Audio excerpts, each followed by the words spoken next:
Now, according to the second Agent Network Accelerator survey, Ugandan agents report the highest incidence of crime and fraud among all East African research countries. Now, that's not all that is in that survey. We're going to delve a bit more into it, and tonight, to help me do that, I've got two lovely ladies, Vera Besduskaya. I hope I pronounced your name right. I think we'll go with Vera B for now.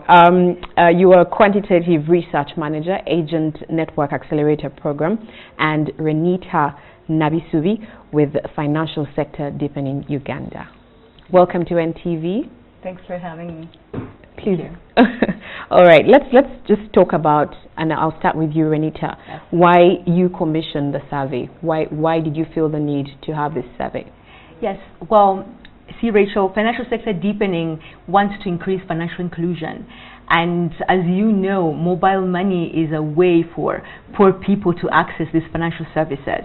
So Financial Sector Deepening wants to know what the status is right now with agents and what are the challenges they face, what are the opportunities they face, so that we can support the industry to deal with this and therefore provide a better service to the end user.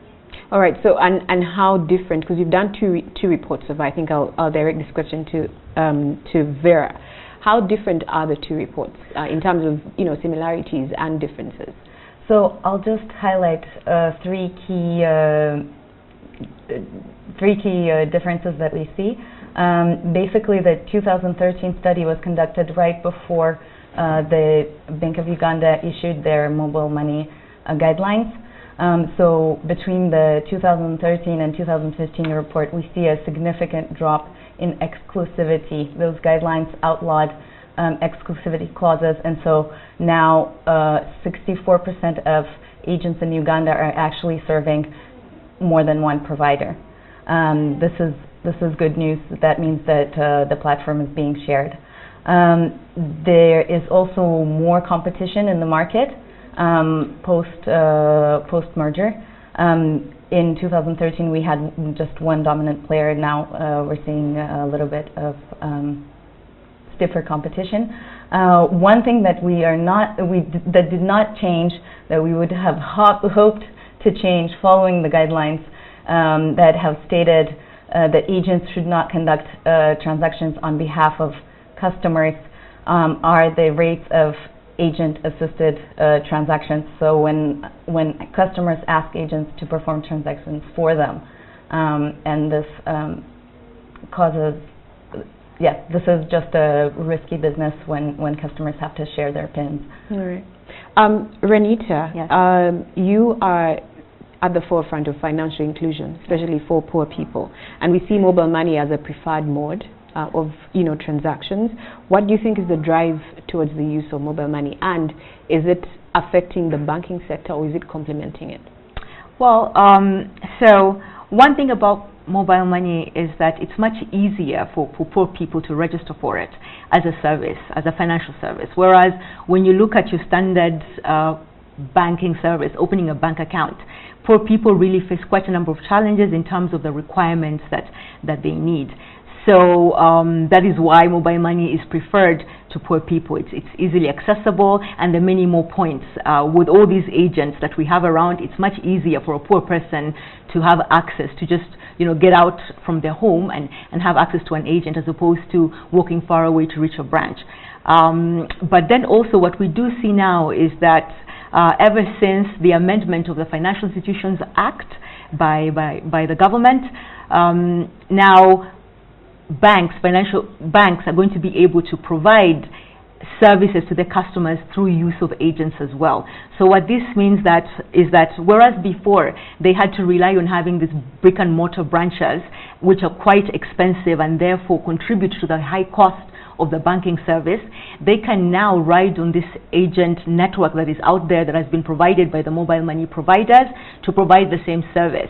So ideally, where we want to see the market going is that we want banks to be able to take some of these more standard and better performing mobile money agents to be able to offer their services. So ideally, as a customer, you would be able to walk into an agent store and be able to deposit money into your bank account or to withdraw money from your bank account. All right, Vera, let's quickly talk about the highlights of the survey. What challenges were posed, what opportunities were posed from your survey, quickly, because we're running out of time. Yeah, so some of the outstanding features of the network is that agents are very profitable. The network is a large majority of agents are dedicated just to the mobile money business. That means that they're professional, they know what they're doing. The agents are extremely optimistic. However, as you mentioned, there are challenges, and this is the high rates of fraud, the high rates of theft. These are the highest that we've seen in ANA research countries all over the world. The continued agents continuing to conduct transactions on behalf of customers, which poses all kinds of risks for the customer and for money laundering and counterterrorism efforts. Compliance is quite low, and basically this means that that agents need better training and more support, and currently they aren't being visited enough by the providers. And do you think training and support will help curb the issue of fraud? We have seen that in other markets. We have seen basically comparisons of agents who are visited experiencing less fraud. We're not sure if that is going to be the magic bullet in the Ugandan market. It's probably also up to the providers and to the regulators to improve their systems. Thank you very much, Vera and Renita. Unfortunately, we've run out of time, and that's all we had for you on tonight's episode of Newsnight.